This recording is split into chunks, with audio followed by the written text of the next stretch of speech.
I took when we were about to land in Jordan, which was where I was when we went overseas. It's just showing little villages and different things out of the plane window. And this, because a lot of people think that there are no trees or shrubs or green in the desert.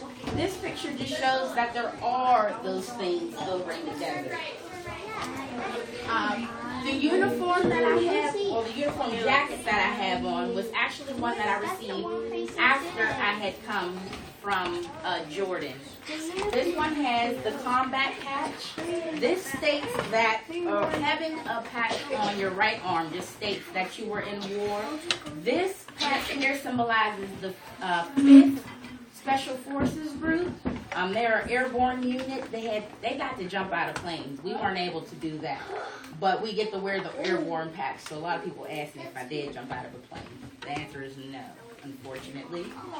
This patch here is the Dragon.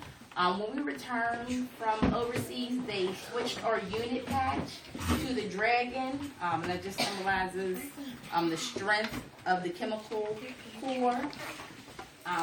I was a chemical operations specialist.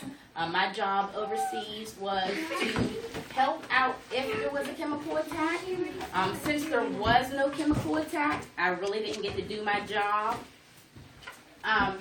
This is my dress uniform. On this uniform, again, it has the Special Forces tab. Along with my rank, I was a specialist when I left the Army. So that's what that symbolizes. These symbolize the chemical corps. They show the chemical drops dropping.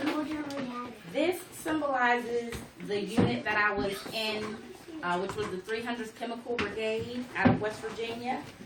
This is what this shield symbolizes. These over here, I'm actually missing a ribbon, but this here shows that I served during wartime, this middle one with the rainbow. This one, I'm not quite sure what it's for. It has something to do with the country we served in. And this one here is from basic training, so I'm not quite sure what it symbolizes. These dangle medals here, this first one is for me being a sharpshooter, throwing grenades during basic training. The second one is me being a marksman in rifle. So that's this one I had during basic training, so it's just one of my old uniforms that I had lying around. And this one I actually wore when I was overseas in Jordan. It has some alterations. The first one is there's no pockets down here. We actually had them put on the sleeves because when you are in your full gear, it's really hard to get in your front pockets. So we put them here so we were able to get to all of our goodies while we were training and working overseas. It also has here my name in Arabic because we were in a country that spoke predominantly Arabic. We had these made to put on our uniforms. Also, an alteration that we had to make was putting our information inside of our jackets. This was just a precautionary. It made me kind of nervous when they asked us to do it because I'm like, are we going to be doing something I'm not aware of? But this just lets them know if anything were to happen to you and, your name would be covered or you wouldn't have your name, because there were uniforms that didn't have names on them. They would know who you were, what unit, and actually your blood type is also on the inside. So this was my actual uniform, and this has my rank as a private first class, but when I returned from the war, I was promoted as specialist. So this is what this different uniform says. Also, something that was very handy, even handy now sometimes. This is my soldier's handbook. This handbook has just about everything you need to becoming a soldier. It teaches you how to read a map.